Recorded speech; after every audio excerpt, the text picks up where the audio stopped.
documentary show. So again, I was somewhat cocky, I guess, in terms of thinking that the Northeast teams were like the better step teams because that's all I knew. So when Sigma and Beta, the Sigma and Beta team was from Florida. They were actually from Tallahassee, Florida State University. So I didn't know anything about them other than that they stepped. So me, I wasn't too worried. I assumed that LUL, Lambda Upsilon, was going to win it. And then LSU was good too, but again, but when Sigma and Beta got on stage, and I think they were the first team to go too. Do you remember, Jesus, who was the first team?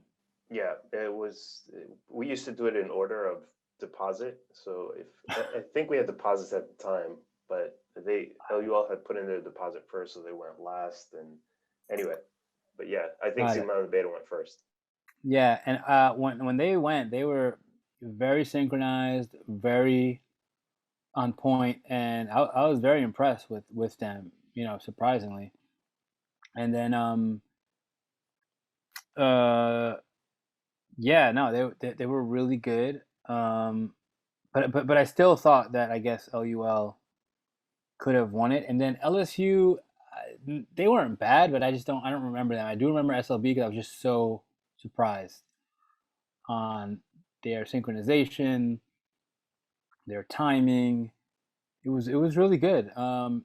And but I still think LUL, that's when LUL, I don't know if you're gonna remember this, is that did that thing in their subroutine where they would like throw the imaginary step into the air and then someone else would catch it like down the line.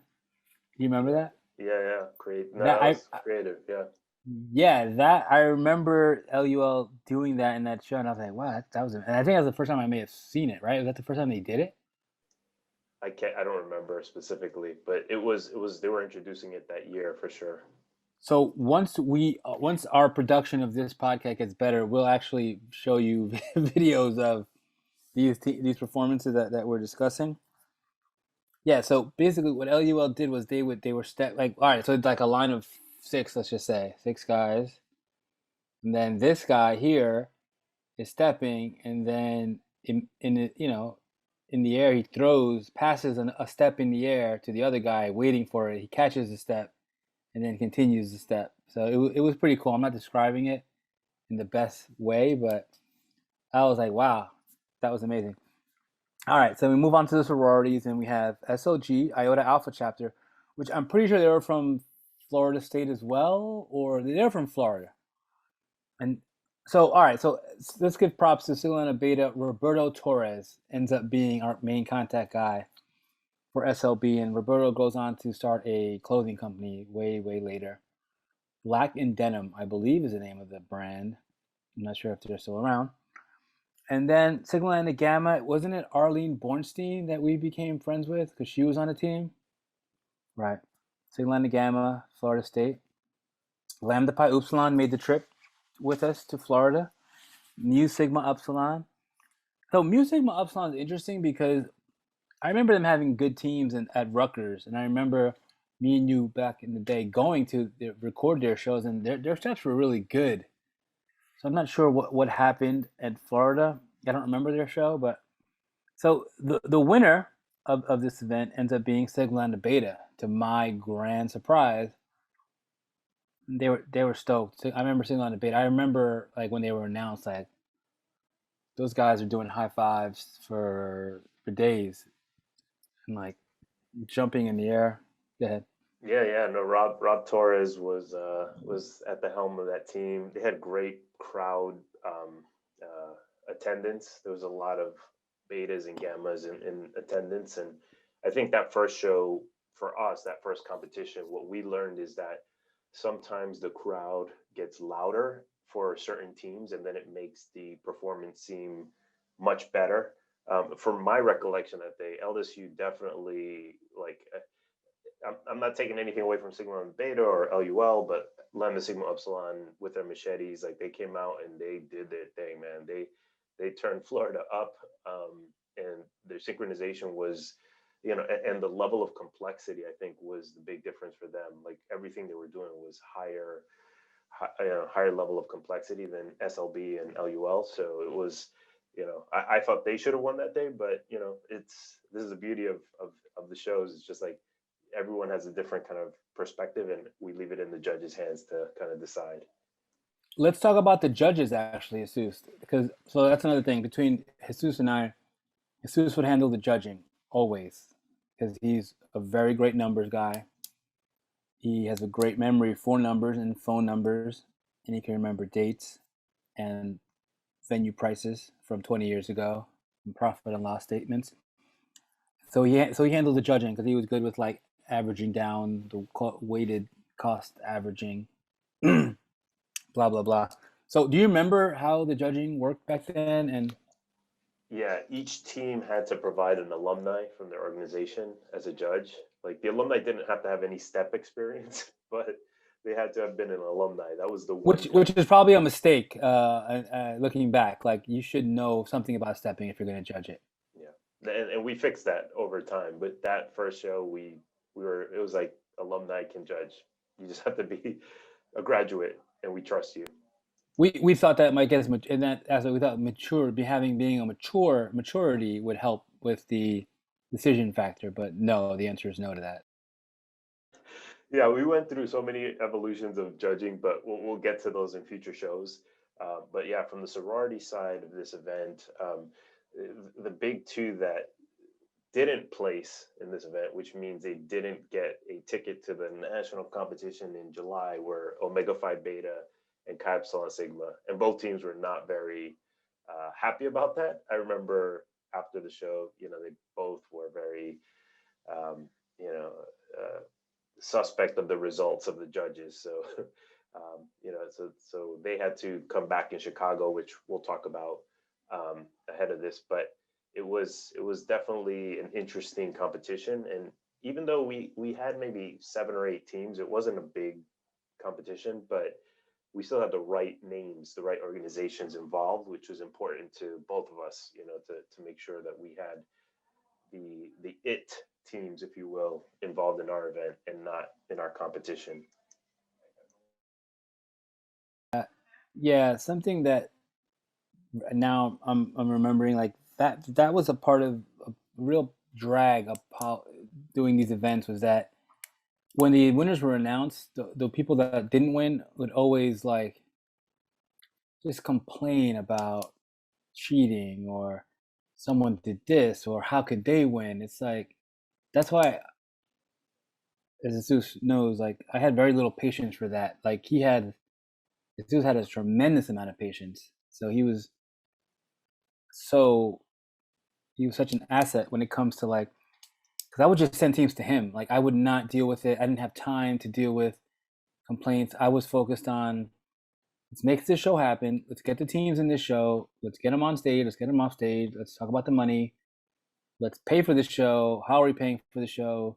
Let's market this show. Let's talk about the next show. Like I was more like big picture overall game planning, executing, and Jesus was this side of it. And to me, it was like it's like being in politics. It's like like so let's talk about the presidential election. It's like or no, let's talk about the mayor, the New York City mayor, like Bill De Blasio. It's like 50% of the people like him, 50% of the people hate him. It's like he can't win. Like what I'm saying? Like it's like you see homeless people on the street. It's like half of them want them off the block, half of them saying, "Why are you bothering this homeless person? Like leave this homeless person alone." And then half the person is like, so what? One person will walk by the homeless guy and be like, "Come on, man, get out of here." Another guy would be like, "Hey, do you want some water?" It's like you don't know, like you don't know what's what. It's like what I'm saying. But but yeah, it's like you can never win with the results of this show. Like no one is ever happy. Was there ever a show where no one came up to you to complain about something? In hindsight, I think there were maybe one or two, and it ultimately came down to the teams making mistakes, and there were obvious mistakes, so teams could stomach the results a bit better. But yeah, you're right. For the most part, most of the shows there was some level of discontent with the result, And so yeah, we had a lot of time consultative time with teams to kind of get them back on the reservation, and also improve our show, because like, I know complaints are painful and annoying from a customer service perspective, but if you don't do something with it, and I think we did a good job of always responding and redefining our show when we needed to, because we understood and listened to the team. So that was an asset, I think, at the same time as a pain point for us. But all right, so tell me more though about like how much did it affect you in a negative way, having to, when you knew after the show was over and these results were going in, like you were going to be having conversations with a few people, and it's like, again, yes, I was there, I was helping organizing, but I wasn't hands on with the judging. Like I could care less. Like that wasn't, we weren't rigging these shows, so everyone knows like these shows were as honest as they can be. And then to Susan's point, so at one point in the judging scenario, we would have one team from each org on the judging panel. Brother and sister organizations could not vote for one another, right? So if LSU was performing, MSU could not vote. Their vote did not count, and we would not use their vote. Then we would drop the highest and the lowest, which at the time I know seems like basic and natural, but I was like, wow, I was like really impressed. Like, wow, that makes a lot of sense. It's amazing that like that we're thinking it through like that. And that was all Jesus. And then I guess it helps you get to a more real mean, right? The mean average number. But tell me, because I'm curious to know, like, I, I don't know. I know it's the wrong way to say. Did you look forward to these conversations with these teams, or did you dread them? Because like I had no patience. I did not. That's the last thing I wanted to hear. Let's talk about points and why was I discounted this? Yeah, I think so. In the beginning, the first few years of the show, we were building. I didn't know any better. I assumed that everything was going to be perfect, and clearly things weren't always perfect.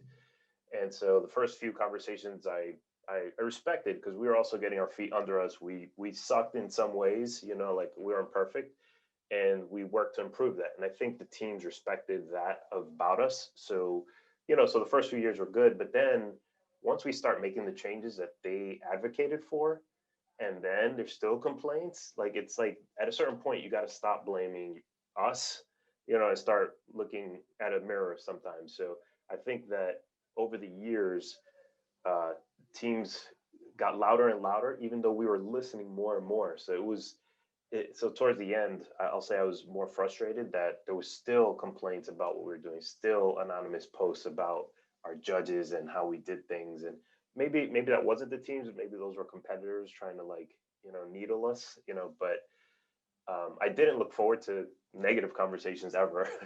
I don't know too many people who do, but we got better. So in retrospect, I would do it the same way. I wouldn't change that detail about who we were. So yeah, I got to give you a lot of credit in this area because, well, there are many areas, you need credit for, but this is such critical because I think, well, like we said in prior episodes, like what made us different is the relationships, and what makes a relationship is a give and take of information, of knowledge, of perspectives and ideas, and you listening to what you were hearing, implementing changes, us discussing it, and then yeah, let's make these changes for the betterment of the show. So, and I remember all the sororities loved dealing with you versus me because you were the nice one, and I was the not nice guy. I was, and I've learned, now in my years of adulthood and fatherisms and life that like I could have said things differently, as you realize that too. But I mean, again, I was who I was. I couldn't help it. I had to learn. But you were always a very great calming presence for teams and for our team. But yeah, I mean, you were critical. So you being who you are, you were able to again listen. Teams felt that you were genuinely listening and you cared, and you did do that. So thanks to you, that helped us grow as well. So all right, so yeah, you want to add anything? Yeah, I was just gonna say shout out to my 3 older sisters, because the only reason I am how I am is because they beat it into me that you gotta listen to women, that you gotta be, responsive to needs. And so I wouldn't be that way if I had no older sisters. So props to my Wow. sisters. Yes, props to your sisters. And to that point, I am an only child, so I had no one to beat me up or to listen to me, so or make me do anything. So I was just like, I was formed in the way I was formed from the rough and tumble streets of Bayonne, New Jersey.